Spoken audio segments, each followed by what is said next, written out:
if you can stop interrupting this entire damn show, freaking, it's not fun, is it? No, I'm good with it. It's part of having conversations with people. It doesn't offend me. But What's going on, everybody? Welcome back to the channel. Today we're reacting to David Pakman on PBD Podcast, and this one got heated. Patrick throws the classic government is like a household budget argument at David, and what follows is 5 minutes of interruptions, frustration, and some actual economics that people need to hear. If you're new here, we break down political debates and expose the contradictions. Subscribe if that's your thing. Make sure you watch until the end. Please comment down where you are watching from. It's great to see people from all over the world connecting in here. All right, now let's get into the video. The answer is no. Is because if I give somebody a relative $1,000, okay, it's the last $1,000 going to give me. I'm telling you, bro, I'm going to pay you back $1,500 in 2 years. Yep. Never get it back. Okay. 2 years later, you come back to me. Hey, this time give me $5,000, but I promise you, I'm going to give it back 10 grand. Yeah. Okay, no problem. Here you go. 2 years later, he comes back up. Dude, this time I'm asking for 10, but I'm changed. Right. Mm-hmm. I'm good, bro. Mm-hmm. Trust me. I'm a changed man. Give me the money. Yeah. I'm going to fix it. If you give it the third time, you're an idiot in my eyes. We keep giving money to people with zero accountability, and we just keep saying, here, go spend this money. What money are you talking about? $1.9 trillion. But money for what programs? Any programs. Any programs that we're giving money to that there's no accountability for is being wasted. Any one of them. But name one. Include military. Include any of the entitlement programs that we have. Like which one? Include welfare. Include food stamps. Include any one of them. We can pull it up and I'll tell you right now, any one of them. But what I don't understand is, what do you mean by there's no accountability? Can I give an example, please? Because I think what you're trying to say is... The fact that you don't know where I'm going with this is an issue. Well, because, so what you're saying is, you know exactly what happens with the money when you give it to when you pay taxes? No, I just don't understand what you're talking about. You really don't know what I'm talking about. Let me give you some examples. Can I just give one example, and then we can open this up and you guys can have fun doing what you're doing? What I think you are saying is, fool me once, shame on you. Fool me twice, shame on me. And I think what Patrick is alluding to is the fact that we are now at $30 trillion in debt. Okay. And the fact that we keep piling on this issue of, like, I get it. We all need military. We need the police. We need the firemen. We need all these social systems. We need a social safety net. We need welfare. We need Medicaid. We need Medicare. I think what his point is like, at what point is enough enough? Now we want to pile more stuff into our storage unit that is already filled to the brim, and we're going to keep piling and piling and piling more. And at what point is he saying, can we stop funding the government this way? Because it's not a good look for us, because we're at 31, 32, 35 trillion. And what he's saying, I think, is like, we're going to have to make some cuts and make some adjustments. Okay. And you're saying, let's double down. Let's keep adding some to this stuff. I didn't say that. No, I'm like, you want to add more systems, you said. I think you said I want one or two more. No, but wait a minute. You really didn't understand what I just said. Did he not understand it, or did I not? I'm asking you. I want to get to just a very specific example of a specific program that you're displeased with. Buddy, anything. So you're against all government programs? I didn't tell you all government programs. So which ones are you against? If you give money into programs that you're coming out saying, hey, we're going to spend $88 million for this. Okay. If you want me to pull it up and we can go through expenses and tell you which ones works and which one doesn't, we can do that as well if that's what you want to do. But if you constantly come to me for more money, let me just put it to you this way. Yeah. What does it mean when a company or an individual is in debt $200,000? When a company or an individual is in debt. Let's just say I'm in the $200,000. Okay. And it was $100,000 5 years ago. Okay. It was $50,000 10 years ago. Yeah. It was $10,000 15 years ago. I come to you for another $50,000. Right. Should you lend it to me? Probably not, no. What are we doing?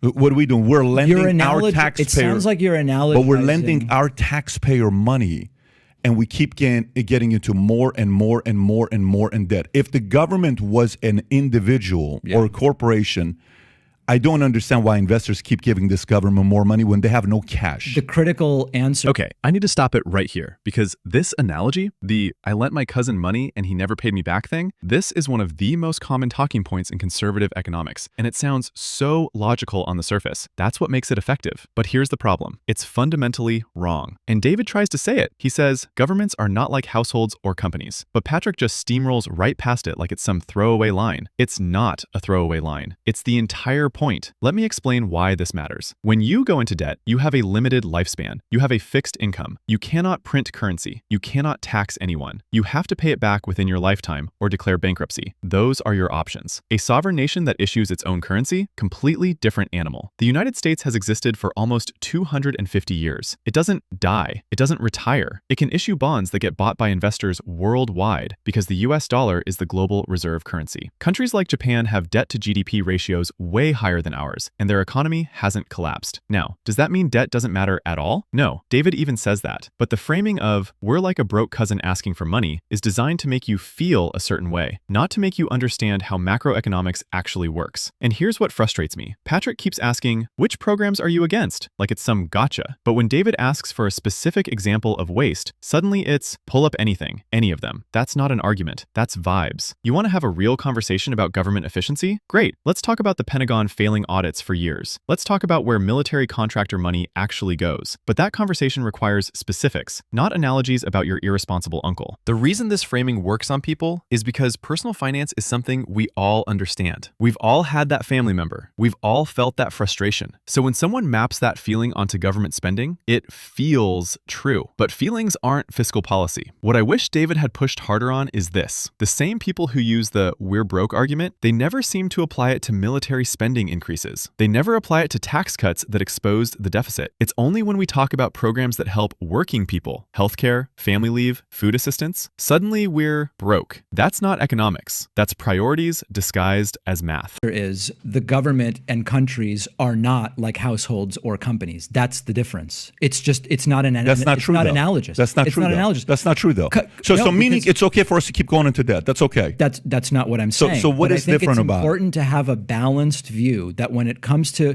and what's crazy about this is I'm not advocating for getting more and more into debt, right? Trump did a great job of it blowing up the deficit. The deficit, we still have a positive deficit. It's slightly Notice lower I didn't under say Biden. Republican or Democrat. Neither, I'm no, telling you, I'm saying not supportive of a period. Presidents, generally speaking, increase the debt. But first Fair. make the argument on how different it is to give the analogy Yes. of personal household, that it's okay for the government to increase its debt, but not on the personal side. It's or not the a question of company it's side. okay. It's not the same. And what I'm struggling with, Patrick, is that like everything I'm saying is just being relayed to me, usually interrupting me incorrectly. So now I'm having to clean up what you think I said to then answer the original thing. My point is No, the you following. said those three are different things. They are different Explain things. why. They are different things. Explain. With a household Yeah. or corporate budget or debt, you at some point at the end of the day don't have any more recourse to carry the debt, and you either have to declare bankruptcy or you have to, all the things that you know. With a country, of course, if the economic growth becomes decoupled from the growth in the national debt, that is a problem. We've seen it in many, many countries. But in the United States, and again, I'm not saying who cares about the debt or the deficit, but I think we have to appreciate that there's a difference. If your economy keeps growing, if that national debt grows more or less in parallel with the growth of the economy, and it continues to be backed, you don't get to that day where there is the you're now being evicted crisis that an individual has. That doesn't mean, let me say this one more time. I'm not saying the debt doesn't matter. There are people who say it literally does not matter. I'm not saying that. Here's the question. Okay, so but let me kind of try to give the point of the example I want to give to you. Yeah. So what is a sign when an institution keeps increasing its debt? What sign is there? So if I keep getting fatter, is it because I'm a big bone person, or it's because I may have a bad diet and not exercising? What do you think? I guess it. You need polls. personally. I forgot. You personally? No, I guess just- I'd have to ask your doctor. I don't know. If you're a small bone guy, you don't seem like you were big when you were. Have you ever been 200 pounds? No. Okay. No. So if you all of a sudden next time you come on the podcast, you're Yeah. 250 pounds, You should would I be be worried concerned? about me. You should be concerned. So can you accidentally become 250 pounds? It would be a number of accidents in a row. Exactly. Which, by the way, you probably enjoyed your dinner. You probably enjoyed your food. Right. But if you came back 250 pounds, Yeah. as a friend or even somebody that's in the similar space that Yes. we're creating content, Right. should I off camera say, hey, bro, what's up? I would appreciate it if you did. Okay, Yeah. I should do. You're a father, you got a kid. Yeah. I'd like you to be around for your daughter. Thank you. Statistically, we're a better society when we are. Right. Okay. So if you come to me and I'm smelling bad, Yeah. I'm not shaving, I look don't have like the cologne crap, and I have nothing, and I'm getting worse week after week after week, should you question it and say, Pat, is everything okay? I think so, yeah. I think it's a good These idea. are fun examples. I'm This trying to is have just fun with so you. different but than no, what it's we're not. talking about. If a country Yeah. keeps increasing its debt Yeah. year after year after year after year after year, Right. should we not be concerned? We should be concerned about whether we're spending money in the right ways. We should be concerned about whether we're But let's collecting the give right them amount another of tax. $1.9 trillion. I'm not saying that. That's the thing. You know, I don't. But I'm you not- are saying that because you said the only difference when you went to your example of military, Yeah. and you wanted me to say yes, and you said, look, I'm not a socialist because I think this. And he said, the only difference is I just want 2 or 3 more programs. And what I'm saying is we can't afford it today. Okay, that's maybe fair. in 20 years. But do you are you, and I worry that I don't know if you think I'm talking in bad faith or if you maybe don't understand my political views, but I think differences that are actually much more subtle than you think they are being blown up as if there's this crazy difference here about what's going on. We're definitely using different rhetoric in this conversation, but I don't know whether we're actually understanding each other really that well, because I'm with you. If there are programs that are wasteful, how do we define wasteful, right? That's the difficulty. But if there are programs that are wasteful, Yeah. if there are programs that are not economically stimulative, if there are programs that are being used for fraudulent reasons or whatever the case, I'm going to be right there with you saying we need. All right, I have to talk about what just happened here because this is a masterclass in how to frustrate someone in a debate without actually engaging with their argument. David makes a point, Patrick interrupts. David tries to clarify. Patrick interrupts again. Then Patrick responds to something David didn't say, and now David has to spend his time cleaning up the misrepresentation instead of making his actual point. And you can hear the frustration in David's voice when he says, everything I'm saying is being relayed to me incorrectly. This is why these conversations go nowhere. It's not because the ideas are too complicated. It's because one person isn't actually listening. But let me get to the substance, because David dropped something important that Patrick completely ignored. He said Trump blew up the deficit, and that's just true. The deficit increased significantly under Trump, and that was before the pandemic. Tax cuts that primarily benefited corporations and the wealthy, those added to the debt. But somehow when that happens, the "we're broke" crowd goes silent. See, this is what I need y'all to understand. The conversation about debt in American politics is almost never actually about debt. It's about what we're spending money on. Military budget increases? No problem. Tax cuts for billionaires? Fiscally responsible somehow. But the moment you talk about healthcare for working families or paid leave for new parents, suddenly we need to tighten our belts. And then Patrick hits us with the weight gain analogy. And look, I get it. He's trying to make it relatable, but David handles it perfectly. He says, yeah, if you're gaining weight, we should be concerned about whether you're eating the right things, not just that you're eating at all. That's the point. Government spending isn't inherently bad. The question is, what are we spending on? And is it actually helping people? Is it stimulating the economy? Is it creating jobs? Is it keeping families stable? David literally says he'd be right there with Patrick if programs are wasteful or fraudulent. He's not saying spend money blindly. He's saying let's have an honest conversation about what works and what doesn't. But that conversation requires specifics. It requires data. It requires actually listening to each other. And what kills me is Patrick keeps saying we can't afford it, but never wants to discuss what we can apparently afford. We can afford endless military interventions. We can afford subsidies for profitable corporations. We can afford tax breaks that don't trickle down. But helping a mom take time off after having a baby, that's where we draw the line. The framing is the game, y'all. Pay attention to what gets called unaffordable and what never gets questioned. That tells you everything about someone's actual priorities. To do something about this. The things I'm looking at when they are done in other countries, Yeah. The country doesn't become socialist. You can still own your business. They don't socialize your business. They don't communize your business. None of those things happen. Many of these countries have really good business environments, but they're just saying, hey, we have enough riches here that this capitalist system has created, which I'm in favor of, where we can do a couple more things. That's all I'm saying. What I'm saying to you is... You don't want it. No, it's not what I'm saying to you, that I don't want it. Yeah, we can't afford it. If you can stop interrupting this entire damn show, freaking, it's not fun, is it? No, I'm good with it. It's part of having conversations with people. It doesn't offend me. But if I sit there and I say, David, we can't afford it right now. Okay, I would say, what do you mean? I would tell you it's called $31 trillion. Okay. Is what it's called. We're in debt, a lot of debt. Okay.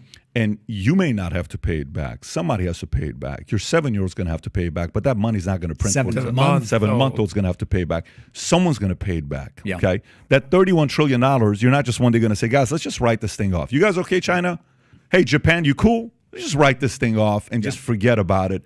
And let's start again. Yeah. How cool would that be? Well, we can't do that. We have that debt. We can't afford it right now. One of the things about a lot of these issues is, first of all, they're way bigger than any conversation where we just list the programs and say we cut. If you look historically, countries don't cut their way to economic prosperity. Countries tend to grow their way to economic prosperity. You with me so far?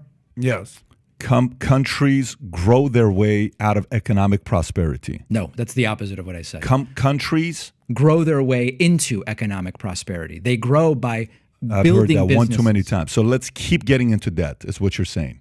No, that's not what I'm saying. So what are you saying? What I'm saying is, over the long term, if the government spending is economically stimulative, it will help to grow the economy. It's fundamental demand-side economics. So as an example, there are certain government programs that are highly... Are these cigars, by the way? I just noticed this over here. You can take it.